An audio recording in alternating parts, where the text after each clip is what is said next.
Hello po mga kababayan, si Dante Maravillas. Dito muna tayo sa ating podcast, Life with Dante M. Magulo ang buhay ngayon ng mga politiko, mga kontraktor at mga engineers. Pakita niya Mr. Maravillas. Si Riza Ontiveros po, pinailan ng kaso ng ethics complaint sa Senado ng mga abogado ni Kibuloy. Ayan o. Sabi dito sa report ng Abante News Online, naghain ng ethics complaint sina Attorney Ferdinand Topacio, dating Congressman Jacinto Paras at Attorney Manny Luna laban kay Senador Riza Ontiveros sa Office of the Secretary General ng Senado ngayong hapon. Ang reklamo may kinalaman sa issue ng witness tampering at iba pa. Una nang lumutang ang issue ng sinasabing panunuhol di umano ni Ontiveros sa testigo para siraan sina KOJC founder Pastor Apollo Kibuloy at dating Pangulong Rodrigo Duterte. Sabagay, trabaho din naman ito ng mga abogado ni Kibuloy. Siyempre, kung hindi man sila magpa-file ng reklamo base sa utos ng kanilang kliyente, wala din silang trabaho. Di ba pa? At itong si Kibuloy, saka si Digong, hindi mo man kailangang siraan ito. Ang sabi ko nga, many times mga kababayan sa ating vlog, ang sumira po sa buhay nila, sila man lang po. Ang maganda nga dito mga kababayan kay Kibuloy, kasi may extradition request, yung Amerika, i-deliver na rin ito pa Amerika para matahimik na po dito sa ating bansa. Ano ba? Yun ang pinopost ng ilang mga congressmen, lalo sa minority bloc sa Congress. They're urging the government na pagbigyan yung extradition request ng Amerika. Kasi si Kibuloy po, naharap din sa kaso sa Amerika. Parehas ng kaso po rito. Yan yung complaint affidavit mga kababayan. Sabi ni Deo Tejada, ano pa bang masisira sa kanila? Iayaan na lang gumulong ang hustisya kasi dito sa ating bansa mahirap makamit ang hustisya. Sabi ni Nonoy Rabino, 3 mga uto-uto, tupakyo. Sabi ni Maverick, for the glory of Kibuloy, ayos. Sabi ni Ayi, laki bayad sa kanila. Abogado siyempre, that is normal, mga kababayan. Kailangan man hindi sundin yung sinasabi ng kanilang kliyente. Hindi sila niyan bayaran. Tama? Parang yung abogado po ni Digong, si Kaufman, kailangan may mga press releases din, mga interviews para malaman din na nagtatrabaho sila kasi sayang ng attorney's fee, milyon-milyon pa naman. Tama pa? Ito yung interview kay Topacio. Tama naman si Ontiveros, this is nothing new. Kasi kaya lang, she has been getting away with so much for so long a time.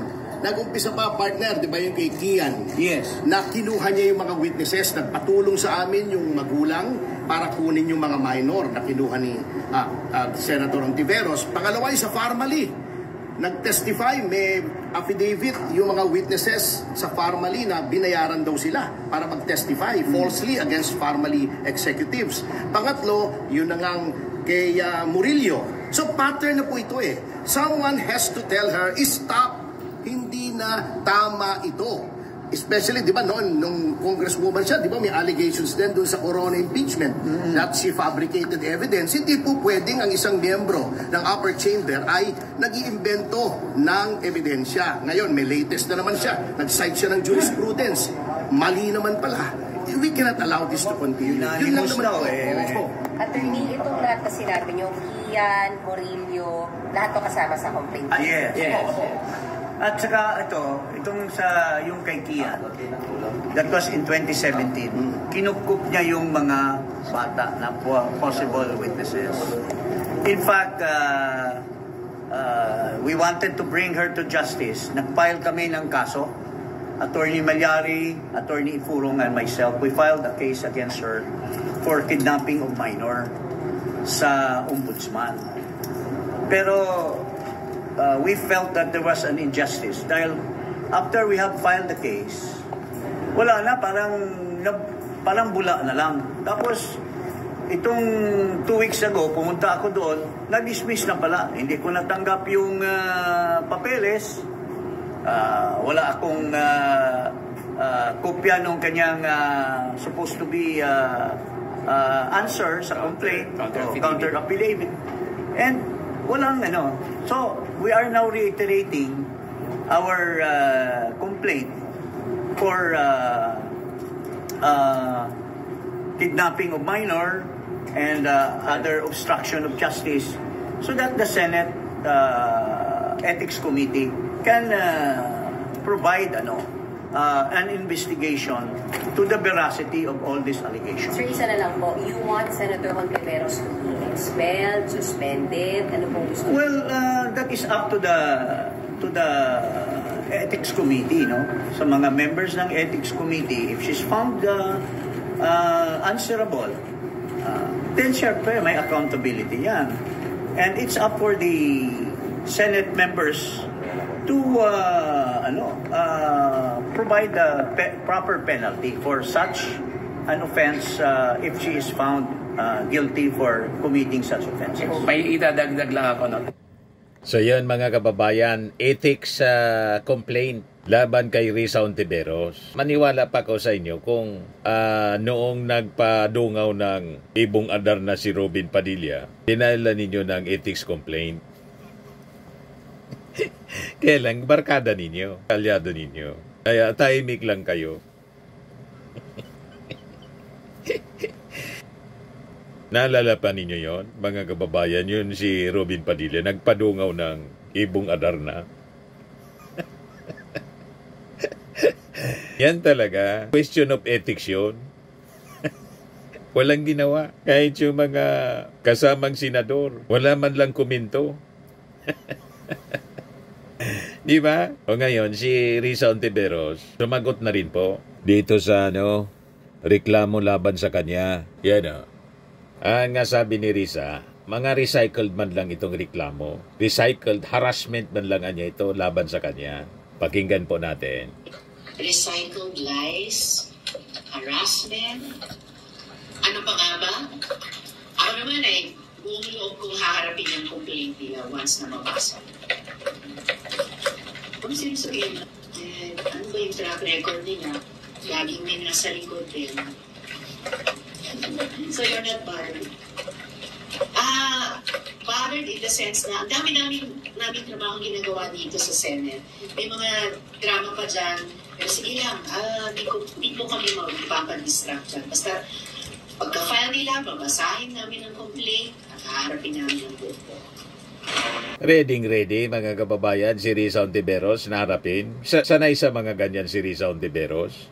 Sabi ni Willie Dolar, extradite na yan for tweet, referring to Kibuloy. Mga abogado ng kadiliman, sabi ni Klanik. Sabi rin ni Tingson, RG Tingson, anong kaso kaya ang naipanalo nito Pacquiao? Kay Bong Navarro at kay Denise, ang resulta kulong si Denise. Si Pacquiao ang abogado. Sabi ni Maria Los Flores, Rito Pacquiao ang abogado ng mga kriminal at magnanakaw na mayaman na politiko. Sabi ni Arturo Biola, itong tatlong abogado, isa ito sa nagpapahirap sa ating bansa, ito ang mga protektor sa espiya ng Chino. Dapat dito sa abogadong imbestigahan. Mga salot sa lipunan, sabi ni Arnolfo Barida. Sabi ni Nate Matar, itong si Tupac na to, nakaraang budget insertion, nireklamo. Ngayong lumalabas na ang balita kung sino ang nagsingit ng budget sa final budget, hindi na inireklamo. Nabuking kasi na ang mga sabit sa insertion, mga kaibigan nilang senador. Diba, mga kababayan? Sabi ni Jupers, wala kayong magawa sa taong bayan, mga ugok. Sabi ni Bienvenido, fake news na naman, basta galing kay Tupac-Siw. Sabi ni Fernando Dagli, pira-pira lang yan. Sabi ni Dionisio, Ayan na, 4th tweet din. Sabi ni Edwin Santos, sumirit na naman yung 3 itlog. Kaloka talaga. Sabi ni Jinggoy Tinaya, ang mga panggulo sa Pilipinas, mga kupal ng bansa. Walang makumbinsi si Topacio mga kababayan sa mga netizens sa kanyang argumento.